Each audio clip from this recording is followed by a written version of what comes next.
Алхамдулиллахи Раббил Алямин. Вассаляту вассаляму аля ашрафил анбияи валь мурсалин. Набийина Мухаммад ва аля алихи ва сахбихи аджмаин. Аллахумма аллимна ма янфауна. Ванфа'на бима аллямтана ва зидна ильма. Амма ба'д. Ассаляму алейкум ва рахматуллахи ва баракатух. Продолжаем наш урок, касаемый вопросов риба. И на прошлом уроке мы с вами закончили тему риба насиа, риба отсрочки. И осталось лишь пару моментов по поводу причин, как сравнивать другие вещи, продукты с теми, которые были упомянуты в хадисе пророка Мухаммада, саллаллаху алейхи ва саллям. И посланник Аллаха, саллаллаху алейхи ва саллям, в хадисе упомянул 6 вещей: золото, серебро, финики, пшеница, ячмень. И вот это вот показывает нам, что эти продукты, они друг с другом похожи, они с друг другом упомянуты. И вот это вот говорит нам о том, что если что-либо будет похоже на золото и серебро, то в них тоже будет распространяться риба. И ученые относительно этого приводят свои мнения, свои суждения. И ученые сказали то, что здесь, что их объединяет, это вес. Да? Все, что взвешивается так же, как взвешивается золото и серебро, значит, нужно его обменивать на такой же подобный товар равным весом и из рук в руки. Это в ханафитском мазхабе. Некоторые же ученые сказали то, что золото и серебро объединяет именно ценность. То, что они являются вещами, которые предоставляют у людей определенную ценность. И когда человек приходит к другому, да, и дает ему, допустим, там, золотой динар или там, серебряный дирхем, например, в те времена, да, то это даже было как средство платежа. На сегодняшний день мировые валюты, они как раз-таки выполняют вот это вот, получается, эту обязанность, это действие. И поэтому некоторые ученые сказали, то, что здесь под золото и серебро подходит любое платежное средство, которое используется у людей. Ценность. И поэтому рубли, доллары и так далее, все это тоже является объектом риба, в котором может случиться риба. А значит, если мы золото должны обменивать только лишь на равный вес этого же золота, это означает, что и рубль, когда ты обмениваешь на рубли, а что это такое? Когда ты обмениваешь денежную единицу, банкноту того же самого, получается, государства на другую денежную единицу того же самого государства. Это размен, это обычный размен. Ты пришел, у тебя 1000 рублей, и говоришь человеку: поменяй мне его на 2 500, например. Да? И вот здесь, вот так же, как и с золотом, происходит риба, если обмен происходит неравным образом. То есть я пришел с бумажкой 1000 рублей, он говорит: я, говорит, тебе разменяю, но моя комиссия будет 50 рублей. Я тебе разменяю не на 1000, а на 950. Одна бумажка 500, потом 100, 100, 100 и 50 рублей. Вот это уже будет риба. Потому что одна и та же денежная единица должна размениваться на одинаковую сумму. И точно так же, когда происходит обмен, нельзя допускать отсрочки. Как, например, если бы ты обменивал золото на золото или золото на серебро и говоришь: вот принеси мне сегодня, а я тебе принесу завтра свою часть, получается, да, то в этом случае это уже будет риба. И точно так же и в рублях, и в долларах, и во всей валюте, да, если происходит какая-то отсрочка, 5 минут, 10 минут, под отсрочкой подразумевается, когда два человека расходятся, когда они договариваются на другое время, да, у одного берет деньги и говорит: завтра тебе принесу, это тоже будет риба. И что же касается и других продуктов, которые были упомянуты в хадисе, относительно них тоже ученые говорят: все, что похоже на эти продукты в других вещах, да, то все, что на них похоже именно из других продуктов, значит, в них тоже происходит риба.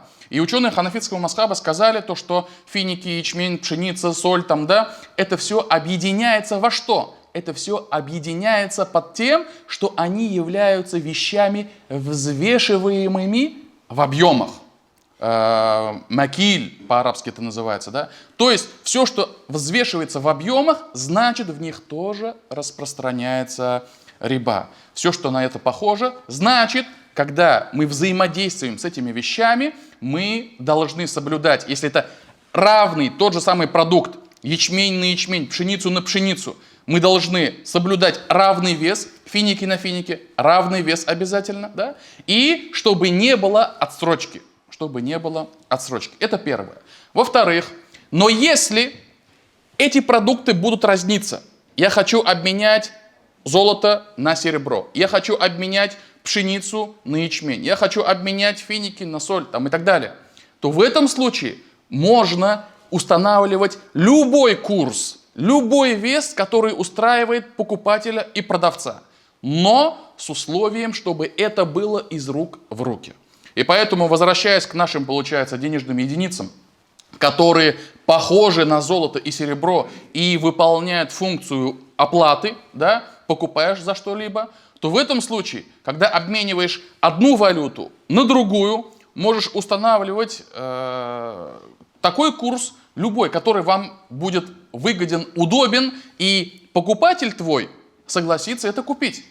То есть они оба пришли, договорились между собой, там, я не знаю, там, за 50 рублей купить доллар, договорились между собой за 300 рублей купить между собой доллар. Это их дело. Как они договорились, могут выставлять любой курс, но с условием, чтобы обмен произошел за одну операцию, за один раз. И поэтому, уважаемые братья, если вот эти вот товары будут разниться, но будут находиться в одной категории, в категории весов, категории мер объема, да, если они будут похожи друг на друга, можно ставить любой курс, любую цену, которую они пожелают, но с условием, чтобы это происходило за одну торговую операцию.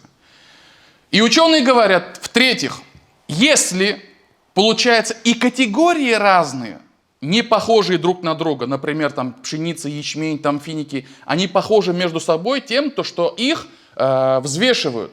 Золото, серебро, там, допустим, они похожи друг на друга, то, что их взвешивают именно по весу, да, по ценности.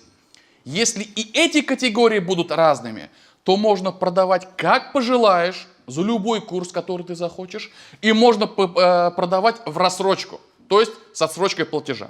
Пример. Если у вас, например, там, я не знаю, там 10 грамм золота, или же, например, более современный пример, там у вас 1000 рублей. И человек к вам приходит и говорит, у меня есть финики, я тебе продам финики. И финики, и золото, они упомянуты в хадисе пророка, саллаллаху алейхи ва саллям. И в этом случае категории разные, они не похожи друг на друга, нету связи между золотом и финиками. И в этом случае ученые говорят, вы можете выставлять любую цену, какую вы хотите, да? И, во-вторых, вы можете договориться сделать, оплатить эту самую торговлю, эту самую, получается, продажу, или поставку товара сделать в любое время, в которое пожелаете.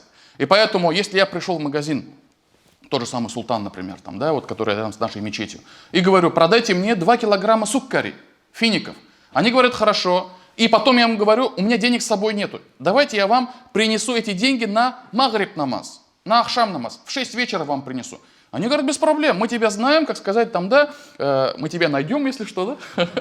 И мы знаем, где твой адрес, твой номер телефона. И вдруг они, если мне доверяют, и говорят, хорошо, принеси вечером, никаких абсолютно проблем. Даже несмотря на то, что эти вещи были упомянуты в хадисе. И посланник Аллаха, саллаллаху алейхи ва саллям, говорил нам, что в них проистекает риба. Поэтому, когда товары из разных категорий, не похожих друг на друга, то их можно продавать так, как мы пожелаем, по любому курсу, и их можно продавать в рассрочку. Нету требования из рук в руки. И поэтому, если категории товаров разные. Дальше идем. Дальше у нас на очереди стоит как раз-таки вопросы размена, вопросы обмена, exchange, так называемый, да, и обмена просто золотых изделий. Во-первых, есть такое понятие, как мураталя, когда обменивается золото на золото равным весом, даже если количество этих золотых изделий будет разниться. Например, раньше динары выпускали, получается, то есть динары и дирхемы, золотая и серебряная монета во времена пророка Мухаммада, саллаллаху, их производили. Но не было аппаратов, не было технологий, чтобы прямо до мельчайших микрограммов, чтобы это было прямо единым стандартом. Это только сейчас у нас железные деньги, которые у нас есть, они как бы печатаются в специальных аппаратах, прессах там и так далее, и разницы между ними практически никакой. Все они одинакового веса. Но при пророке люди это сами делали, и могла получаться разница. И поэтому ученые говорят, можно обменивать 9 динаров на 10 динаров с условием, что их вес будет равный. Если они по весу одинаковые, можно обменивать сколько угодно количество. Главное, чтобы я, обменивающий, и другая сторона, получающий, чтобы у нас, и у него, и у меня были одинаковые по весу золотые изделия. И если привести современный пример, то, например, если ваша супруга договорилась со своей подругой обменять, у нее, допустим, одни сережки золотые, а у той другие. И вдруг представим такую ситуацию, то что женщине надоело носить одну и ту же, как бы получать золотое изделие, кольцо там, я не знаю, там ожерелье, там и что-то, золотое изделие. И она решила обменяться со своей подругой. Они могут обменяться, могут, без проблем. Даже если там здесь какой-то один узор, там другой узор, да, здесь какой-то другой, там какая-то форма, там другая форма, но с условием, чтобы эти оба золотых изделия имели одинаковый вес. Если вдруг, допустим, у ее подруги будут там, допустим, там сережки там, на 5 граммов, а у этой женщины будет на 4,5, обменивать нельзя, потому что весы будут разными. И также второй вопрос – это обмен. Обмен золота на серебро и в том числе других денег, там, доллары там, на евро там, и так далее. Однажды случилось во времена Умара ибн аль-Хаттаба следующая ситуация. Тальха ибн Убейдулла, это один из величайших сподвижников, который был при жизни обрадован раем, когда они были вместе, услышали на рынке, один человек кричит, говорит, кто мне разменяет динары на дирхемы? Кто мне разменяет динары на дирхемы? И Тальха, подойдя к этому человеку, сказал, покажи нам свои динары. И он посмотрел, все, говорит, отдавай мне эти свои динары, и я сейчас пошлю своего слугу, чтобы он тебе пришел, то есть пошел домой, взял нужное количество дирхемов, серебра и принес тебе, вернул тебе. И Умар ибн аль-Хаттаб, увидев это, клянусь Аллахом, либо, говорит, ты ему прямо сейчас отдашь свои дирхемы, свое серебро, либо ты, говорит, вернешь это золото, которое у него забрал. Ведь я слышал, как посланник Аллаха, саллаллаху алейхи вассалям, сказал,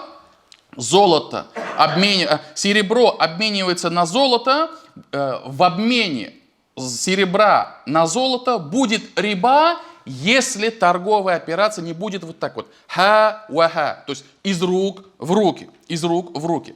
Ячмень, обмен ячменя будет риба, если это не будет происходить из рук в руки. Пшеница должна обмениваться на пшеницу, и в ней будет риба, если она не будет обмениваться из рук в руки. И в финиках, при обмене фиников на финики будет риба, если они не будут обмениваться из рук в руки. Из этого хадиса ученые сделали вывод, да, то, что при обмене каких-либо товаров, которые подходят под одну категорию, золото с серебром, пшеница, ячмень, финики, соль там, в другую категорию, если они будут разными, но в одной категории, нужно обязательно менять только лишь за одну операцию, из рук в руки, и не давать отсрочку, потому что отсрочка запрещена. И последнее, и на этом, наверное, с вами остановимся. Также пророк Мухаммад, саллаллаху алейхи вассалям, сообщается в хадисе Абу Бакра, это не Абу Бакр, а другой сподвижник, да, Абу Бакрата, радийаллаху анху, он сказал, посланник Аллаха, саллаллаху алейхи вассалям, запретил обменивать серебро на серебро, золото на серебро. Запретил обменивать серебро на серебро, золото на золото, кроме тех случаев, где это происходит из рук в руки и равными количествами. И он приказал нам продавать золото на серебро, как мы пожелаем. То есть курс обмена, который мы захотим, и серебро на золото, как мы захотим. То есть главное условие, чтобы это происходило из рук в руки, и чтобы этого не было разности в весе одинаковых вещей. И вот у нас пару минут есть, пару минут возьмем одну тему и, иншаллах, продолжим ее на следующий урок. Это тема отдаления от сомнений. То есть наша жизнь, да, мы можем сталкиваться с какими-либо новыми вызовами, новыми операциями, новыми предложениями, новыми видами торговых сделок. И это обязывает нас, чтобы мы не впадали в сомнительное, чтобы мы изучали этот вопрос, чтобы мы спрашивали у тех, которые знают. Умар ибн аль-Хаттаб запрещал продавать на рынке тем продавцам, которые не знали законы торговли, которые не знали ахкамы, шариатские постановления относительно торговли чего-либо. И поэтому сегодня вот некоторые братья жалуются и говорят, там, да, вот, допустим, ладно, понятно, то, что он, как сказать, начал заниматься предпринимательством, торговлей там, и так далее, но у него шариатских знаний нету. И он такой вдруг говорит, там, спросил у одного хазрата, спросил у того хазрата, а он не ответил мне там и так далее. И я в итоге решил это сделать. Это на самом деле очень такое детское оправдание. Это, знаете почему? Вот представьте, маленький ребенок стоит возле открытой розетки, да, и с руками вот так вот, да, стукнуть в розетку руками, голыми руками, да, вот на эту открытую розетку, или нет. И он такой, папа! Там, а папа там занят, там в телефоне застрял, там, да, вообще даже понятия не имеет, что с сыном происходит, там, да. И папа не реагирует, он же не знает то, что, как сказать, стоит смертельная опасность здесь, да. И он проигнорировал звуки там с этого ребенка. Ребенок кричит, мама, типа, скажи мне, можно вот так вот дотрагиваться до этой розетки или нет? Мама там, допустим, там кушать готовит, там, да, там посуду моет, там, у нее там звуки там посторонние, она не слышала голос ребенка. И он такой стоит, ладно, будь что будет, тык, до этой розетки руками. Понятно то, что его может током ударить, а может и не ударить, да? Но этот самый ток, если перевести вот на наши, получается, реалии, это же, субханаллах, это может привести к впаданию риба.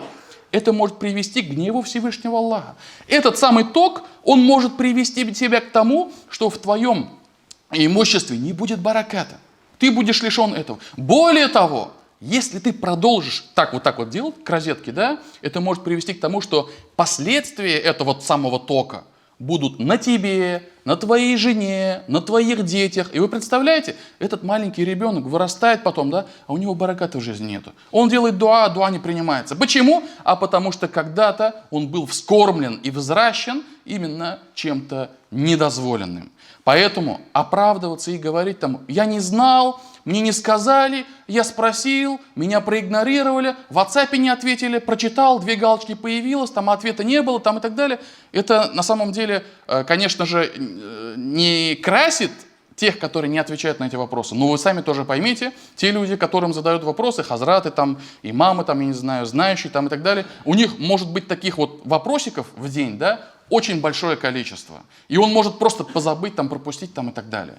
Но ты сам, столкнувшись с чем-то неизведанным, не должен оставлять никаких своих попыток, стараний, чтобы не докопаться до истины, не узнать, дозволено это или нет. Яримул Аллах юкм, халяль мул харам. Почему? Потому что пророк Мухаммад, саллаллаху алейхи вассалям, предостерегал нас от впадания в сомнительное. И этот хадис, иншаллах, прочитаем на следующий урок. А сейчас остановимся. Субханак Аллахума бихамдик. Ашхаду ан ла иляха илля анта, астагфирука ва атубу илейк.